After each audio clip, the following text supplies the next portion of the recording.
দেখো বন্ধুরা, আমি এক হাত দিয়েই বাঁধাকপিগুলো কোচাবো। যেহেতু এখানে ক্যামেরা ধরার জন্য কেউ নেই, আমি এক হাত দিয়ে ক্যামেরা ধরেছি আর এক হাত দিয়ে আমি বাঁধাকপিটা কেটে নিচ্ছি।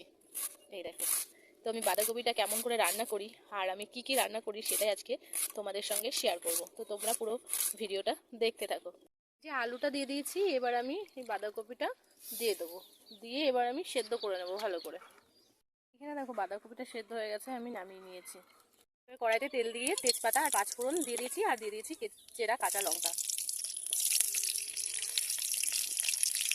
দিয়ে দিয়েছি এই কাঁকড়াগুলো, তারপর দিয়েছি আদা, তারপরে লবণ আর হলুদ দিয়ে এটাকে আমি ভালো করে ভেজে নেব।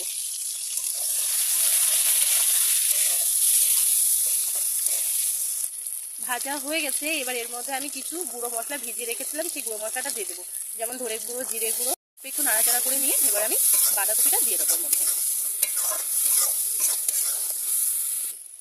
এবার এটার মধ্যে আমি বাঁধাকপি দিয়ে দেবো,